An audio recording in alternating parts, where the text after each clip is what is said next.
Buenos días. Estamos con Pedro García Aguado, protagonista del programa Hermano Mayor. Pedro, ¿cómo crees que tratan los medios el problema de las adicciones? Bueno, yo pienso que se hace una mala prevención y luego lo que a veces desde los medios de comunicación en ocasiones fomentamos ciertos modelos que promueven el consumo, con lo cual pienso que hay mucho trabajo por hacer desde los medios de comunicación, pero en Hermano Mayor estamos consiguiendo que la gente se conciencie de los trastornos que puede suponer el abuso o el uso de las drogas y sobre todo dentro del ámbito del hogar, la violencia que genera ciertos consumos con respecto luego a los padres y al entorno familiar. Es decir, ¿crees que tiene una función preventiva el programa? El programa más que preventiva tiene una función, por una parte, de actuación, es decir, resolvemos el conflicto, no el conflicto de las drogas. El conflicto de las drogas se tiene que resolver en un espacio de tiempo mucho más largo. Pero sí que en algunas ocasiones hemos conseguido que los chicos tomaran conciencia de que lo que estaban haciendo les podía llevar hacia una adicción. Si no era el caso, que ya teniendo la adicción, lo más seguro es que tuvieran que entrar en un centro de drogodependencia. Y de cara a la sociedad, lo que sí que estamos consiguiendo es que muchos chicos jóvenes entiendan que ciertos comportamientos o ciertas decisiones les pueden llevar a comportarse de esa manera, con lo cual algunos ya se ven reflejados y en ocasiones abandonan el consumo, si no hay una adicción de por medio. ¿Qué resaltarías tú como resumen final de lo más importante que crees que consigue el programa? Programa, no nos olvidemos, al ser un programa de televisión tenemos un corto espacio de tiempo para actuar con la familia. Conseguimos la reconciliación de esas familias, pero si hay alguna patología añadida, si hay algún tema que no podemos trabajar en el programa, luego hacemos un seguimiento. Pero lo que intentamos o el objetivo del programa siempre es buscar que la convivencia que se ha roto dentro del ámbito del hogar vuelva a una calma, vuelva a haber una convivencia saludable y sobre todo que todo ese rencor y esa rabia que esos chicos acumulan durante mucho tiempo puedan ponerla en positivo para el día de mañana dejarse de excusas y salir adelante por sí mismos. ¿Consideras que unas jornadas de este tipo, donde parece ser que atrae a mucha gente y es de momento muy mediática, puede también ayudar a la prevención de las adicciones en este caso? Yo pienso que todos los movimientos, todas las jornadas que se hagan divulgativas pueden ayudar a que los chavales y las chavalas tengan más información. Pero lo que sí está claro es que la prevención tiene que ir al origen del problema, y el origen del problema no está ya en las edades adultas que han empezado a consumir y a coquetear con el consumo, incluso a faltarle el respeto a la droga. Lo que tienen que hacer estas campañas y sobre todo estas jornadas es ahondar en el origen, cuando son pequeñitos. La autoestima, favorecer la autoestima de un chico para que sepa decir que no, favorecer la autoestima de los chicos y las chicas para que sepan aguantar la presión del grupo cuando les dicen eres un aburrido y les ofrecen consumo.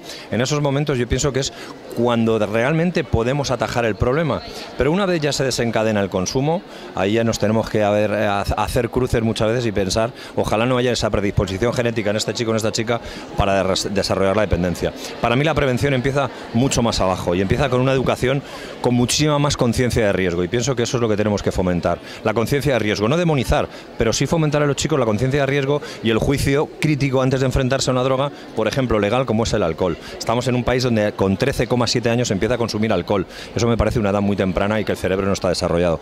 Pienso que el trabajo que hay que hacer lo tenemos que hacer por abajo para que luego de mayores no desarrollen conductas adictivas. ¿Qué opinas del consumo de cannabis en este momento tan extendido en la gente joven, tan normalizado en la sociedad además, y que parece que no va pasando nada y sin embargo en los centros de tratamiento cada vez se recogen más demandas de tratamiento por esta sustancia? Para mí el problema del cannabis lo pongo al igual que la heroína en los años 70, fíjate. La heroína en los años 70 era una cuestión decían, de gente pobre, barrios marginales, cuando era una cosa transversal, también en las familias de poder adquisitivo alto y culturalmente hablando también con recursos culturales altos, se consumía heroína. No se le tenía miedo, no se conocía la heroína. Le está pasando exactamente igual con la marihuana y el hachís. El tetrahidrocannabinol, que es el principio activo de estas drogas, no se le tiene ningún tipo de miedo, no se le tiene ningún tipo de respeto. Solo se está diciendo que es terapéutico, que es beneficioso para la salud, que sirve para muchas cosas, pero claro, estamos hablando que cerebros de 13, 14, 15, 16 años están recibiendo una agresión brutal con una sustancia que ya no tiene un 1, un 2%, un 3%, tiene hasta un 5% de poder adictivo. Entonces, claro, para mí es No sé qué decirte, si se va a legalizar o no se va a legalizar. Pienso que posiblemente de aquí a un tiempo nos digan que lo quieren legalizar. Se legalizó el alcohol y sigue habiendo alcohólicos.